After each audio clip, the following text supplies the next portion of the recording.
आइए हम लोग बात करें मैकेनिज्म की, और उसमें बात करेंगे कि effects due to electronic displacements in organic molecules के, यानी इलेक्ट्रॉन के डिस्प्लेसमेंट से ऑर्गेनिक मॉलिक्यूल्स कार्बनिक अणु के ऊपर जो प्रभाव होते हैं उन प्रभावों की बात की जाएगी। लेकिन इस वीडियो को लाइक, सब्सक्राइब और शेयर करना नहीं भूलेंगे। कोरोना से बचते रहेंगे। सोशल डिस्टेंसिंग एकमात्र कोरोना से बचने का उपाय है, तो सोशल डिस्टेंसिंग मेंटेन रखेंगे। भले ही लॉकडाउन समाप्त हो गया हो, लेकिन सोशल डिस्टेंसिंग पालन करना नहीं भूलेंगे। आइए हम लोग देखें कि इलेक्ट्रॉनिक डिस्प्लेसमेंट का जो प्रभाव है उसको हम लोग inductive effect, electromeric effect,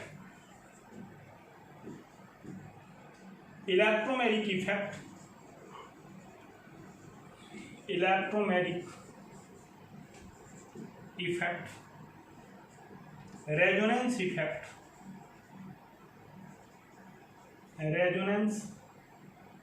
effect and hyper conjugation के रूप में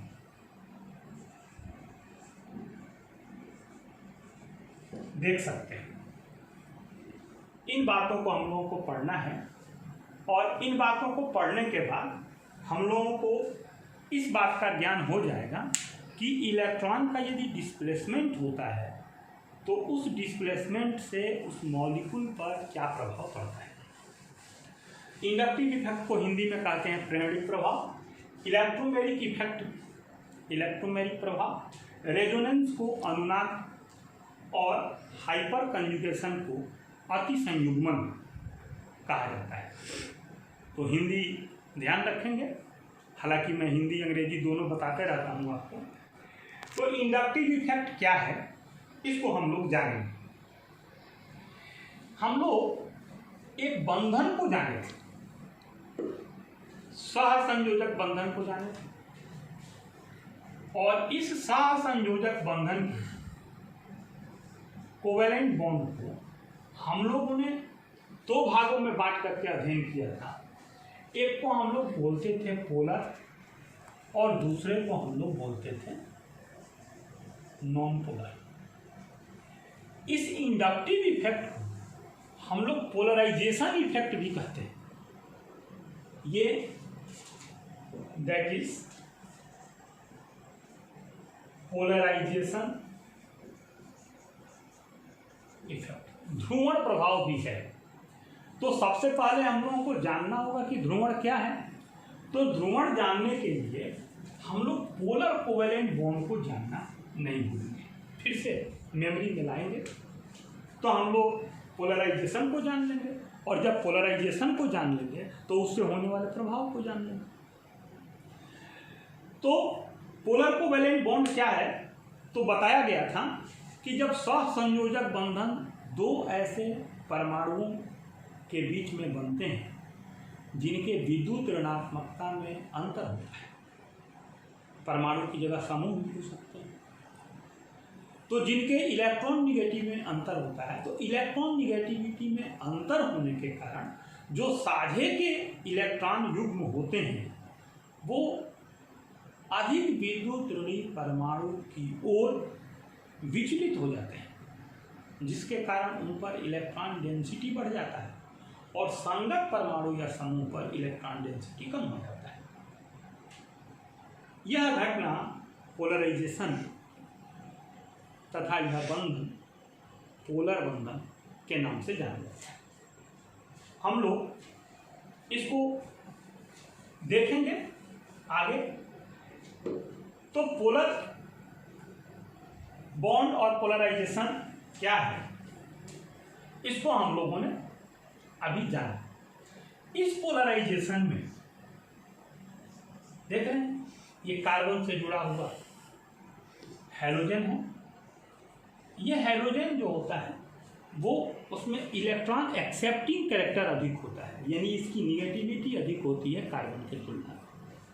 तो ये जो इलेक्ट्रॉन है, यह इलेक्ट्रॉन हैलोजन के तरफ शिफ्ट करता है, तो हैलोजन पे पार्शियल निगेटिव और इस पर कार्बन पर पार्शियल पॉजिटिव चार्ज होता है। अब यह आवेश कार्बन से जुड़े 3 कार्बन तक आंशिक रूप से बढ़ता है और क्रमशः घटता जाता है। ये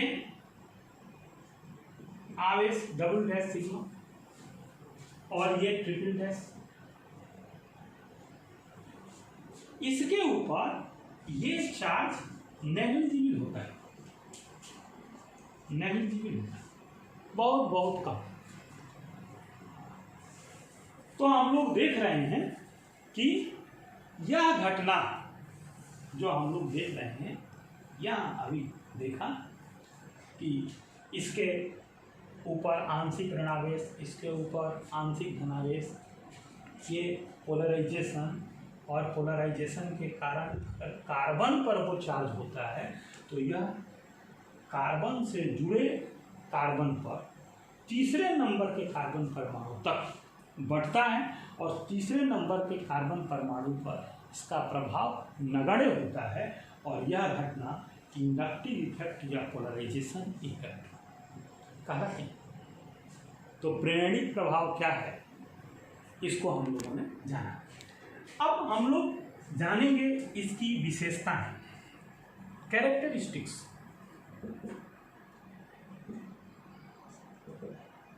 यह एक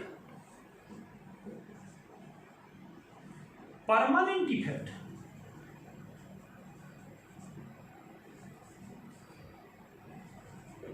परमानेंट इफेक्ट है, और जब तक ये कार्बन हैलोजन बॉन्ड होगा यह प्रभाव बना रहेगा। दूसरी बात, ये तो परमानेंट इफेक्ट है, एक बात तय हो गई। अब दूसरी बात ये है कि ये कार्बन और हैलोजन के बीच की दूरी, ये बॉन्ड एंगल जो है ना, ये बॉन्ड एंगल जैसे जैसे बढ़ता है वैसे वैसे इनके बीच में पोलराइजेशन घटता है। ये डिस्टेंस बढ़ेगा, ये डिस्टेंस बढ़ता जाएगा, तो कार्बन पर आवेश घटता जाएगा due to increasing carbon halogen bond length, polarisation decreases. ये दूसरी बात। तीसरी बात क्या है कि कार्बन जो है जिस पर ये चार्ज होता है, इससे तीसरे कार्बन नंबर पर 1, 2, 3, पहला कार्बन, दूसरा कार्बन, तीसरे कार्बन नंबर पर ये नेग्लिजिबल हो जाता है।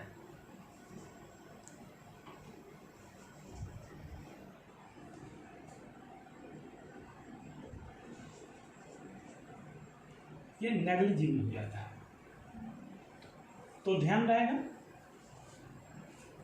चौथी बात क्या है, तो यह प्रभाव कैपिटल आई के द्वारा रिप्रेजेंट किया जाता है। यहां पर हम लोग कैपिटल आई लिख सकते हैं, और ये कैपिटल आई प्लस आई और माइनस आई, इसको बोलते हैं प्लस आई इफेक्ट, इसको बोलते हैं माइनस आई इफेक्ट। इसे हम लोग 2 वर्गों में बांट सकते हैं, एक को बोलते हैं प्लस आई प्रभाव और दूसरे को बोलते हैं माइनस आई प्रभाव। अब ये प्लस आई प्रभाव क्या है, तो हम लोग ध्यान रखेंगे कि जो प्रभाव होगा, यदि प्लस आई प्रभाव होगा तो जो कार्बन से जुड़ा हुआ समूह होगा वो इलेक्ट्रॉन रिपेलिंग होगा या एटॉम होगा, इलेक्ट्रॉन रिपेलिंग ग्रुप और एटॉम, ये इलेक्ट्रॉन रिपेल करेगा। तो इलेक्ट्रॉन रिपेल करेगा तो इस पे प्लस चार्ज होगा और कार्बन पर माइनस चार्ज होगा। तो इसके ऊपर जो आवेश होगा उसी को हम लोग इफेक्ट के आगे, आई इफेक्ट के आगे लिखेंगे। तो ये हो जाएगा प्लस आई इफेक्ट। लेकिन यदि कार्बन से जुड़ा हुआ समूह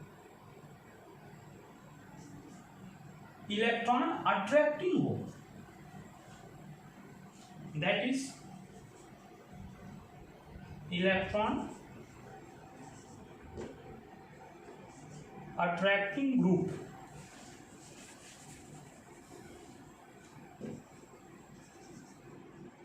और एटॉम। तो यदि इलेक्ट्रॉन अट्रैक्टिंग ग्रुप या एटॉम हो, इन परिस्थितियों में इस पर माइनस चार्ज होगा और ये इलेक्ट्रॉन को अट्रैक्ट करेगा और कार्बन जो संबंधित होगा उस कॉरेस्पॉन्डिंग कार्बन पे प्लस चार्ज होगा और इसको हम लोग बोलेंगे माइनस आई इफेक्ट। दिक्कत तो नहीं कोई?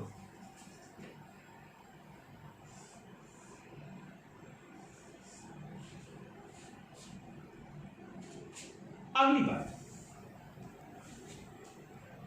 और अगली बात यह है कि ये बंधन के टूटने की व्याख्या नहीं करता। दिस इफेक्ट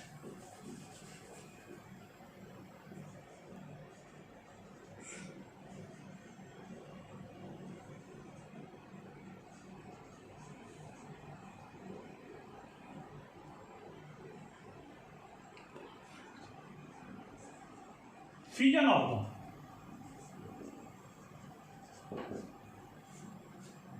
इसमें बंधन टूटता नहीं है। पोलराइजेशन चाहे जितने लंबे समय तक हो, बंधन टूटता नहीं है। फिर क्या होता है? तो पोलराइजेशन जो है वो ऑफर होता है। किसके लिए? तो पोलराइजेशन ऑफर है रिएजेंट के लिए, और रिएजेंट के अटैक से बॉन्ड टूटता है। ड्यू टू पोलराइजेशन बॉन्ड कभी नहीं टूटता। आपके हमारे बीच में खींचतान है तो वो खींचतान परमानेंट बनी रहेगी, उस खींचतान से बॉन्ड नहीं टूटना। बॉन्ड कब टूटेगा? तो उस खींचतान के कारण कोई अटैकर आके जब अटैक करेगा तो due to attack of attacker वो बॉन्ड टूटेगा। लेकिन ये बंधन के टूटने की व्याख्या नहीं करता है, तो इससे बंधन टूटता नहीं। अगली बात कि इससे कुछ फिजिकल कैरेक्टर प्रभावित होते हैं। फिजिकल कैरेक्टर प्रभावित होते हैं जिसमें सॉल्युबिलिटी है, सॉल्युबिलिटी प्रभावित होती है, रिएक्टिविटी है,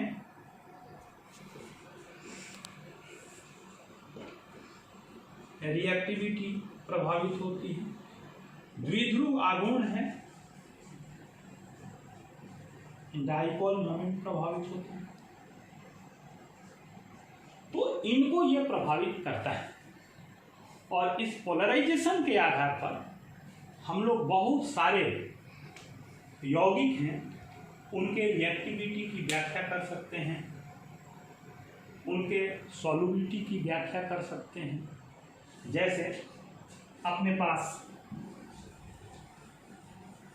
पास ये एल्किल हैलाइड है, तो ये एल्किल हैलाइड है CH3 CH3 CH3 हैलोजन।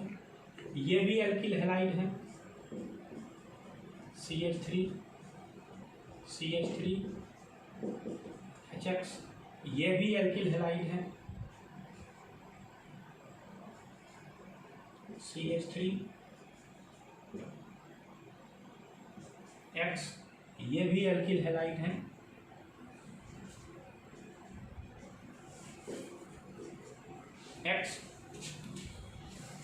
इसका प्लस आई प्रभाव जो होगा सबसे अधिक होगा, इससे कम इसका होगा, इसका अधिक होगा, इससे कम इसका होगा, इसका सबसे कम होगा। तो रिएक्टिविटी भी ऐसी ही होगी, हम लोग देख रहे हैं। तो रिएक्टिविटी की चर्चा हम लोग इसके आधार पर कर सकते हैं। इसका कारण होगा, इसका कारण होगा ये इलेक्ट्रॉन डेंसिटी ये कार्बन पर बढ़ाएंगे, जिससे इसकी स्टेबिलिटी बढ़ेगी, और बढ़ेगी तो इसके बीच के रिलेशन पर अंतर पड़ेगा। ऐसे यहाँ केवल इलेक्ट्रॉन डेंसिटी बढ़ाने वाले 2 कार्बन है, यहाँ केवल इलेक्ट्रॉन डेंसिटी बढ़ाने वाला 1 कार्बन है, यहाँ कोई भी कार्बन नहीं। ठीक है, तो पोलराइजेशन जो है वो किस पर निर्भर कर रहा है, इस बात को हम लोग समझ रहे हैं। तो इंडक्टिव इफेक्ट जो है, ऐसे कार्बोक्सिलिक एसिड है, तो उस कार्बोक्सिलिक एसिड की व्याख्या करता है। ये कार्बोक्सिलिक एसिड है,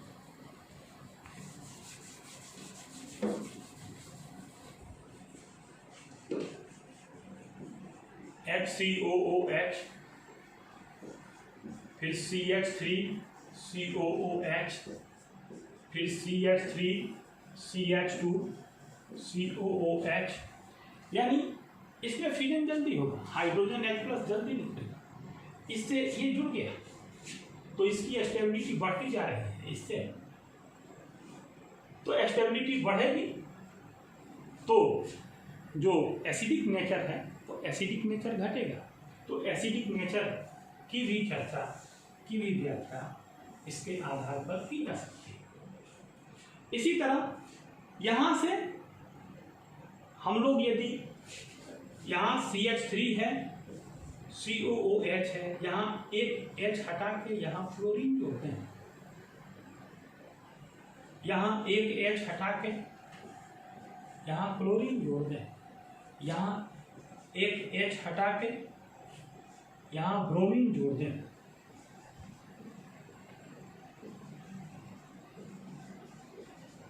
यहाँ एक H हटा के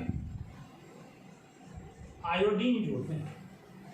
तो जैसे जैसे ये निगेटिविटी है FCl Br I, उसी तरह ये प्रभावित करेंगे ये इलेक्ट्रॉन अपनी तरफ